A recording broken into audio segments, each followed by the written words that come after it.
prinsip menjadi seorang muslim.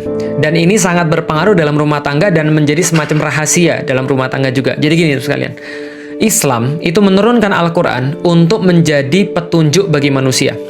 Bukan untuk nunjuk orang lain. Bukan untuk Anda gunakan untuk mengintimidasi orang lain. Karena Anda tidak mengatur manusia.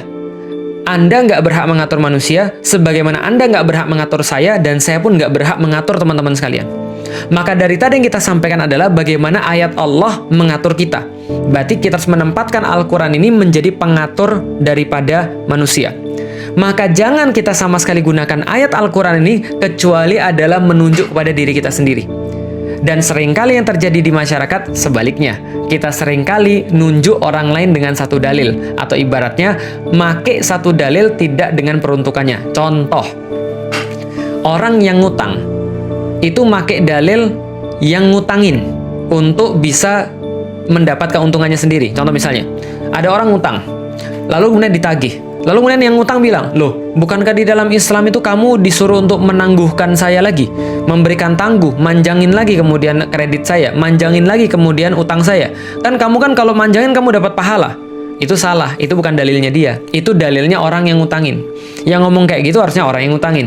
Dan orang yang ngutangin, pakai dalilnya adalah dalilnya yang ngutang. Misalnya lagi dia bilang, oh enggak, dalam Islam enggak gitu. Dalam Islam itu justru kalau kamu mati dan kamu tetap masih utang sama saya, kamu nggak bisa masuk surga. Dan kalau orang punya utang itu, dia bisa kehilangan kehormatan kata Rasulullah. Maka saya bisa aja maki kamu karena kamu punya utang pada saya. Itu bukan dalil bagi orang yang ngutangin, tapi itu dalil bagi orang yang penghutang. Oke, coba lihat lagi. Kedua orang tua seringkali make dalil anaknya. Contoh misalnya, dia bilang gini sama anaknya, kamu itu nggak bersyukur, saya tuh sudah ngelarin kamu loh.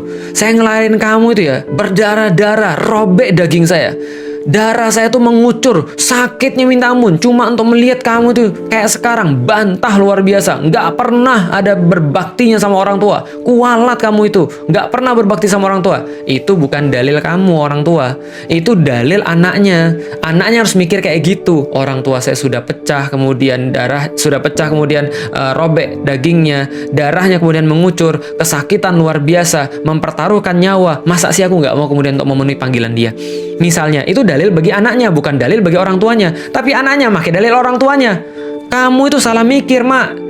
Yang benar adalah saya itu amanah kamu. Saya nggak pernah minta dilahirin sama kamu.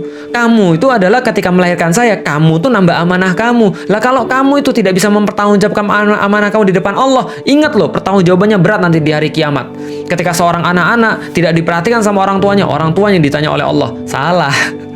Itu dalil bagi orang tuanya, bukan dalil bagi kamu, gitu kan ya. Ini penempatan dalil yang salah.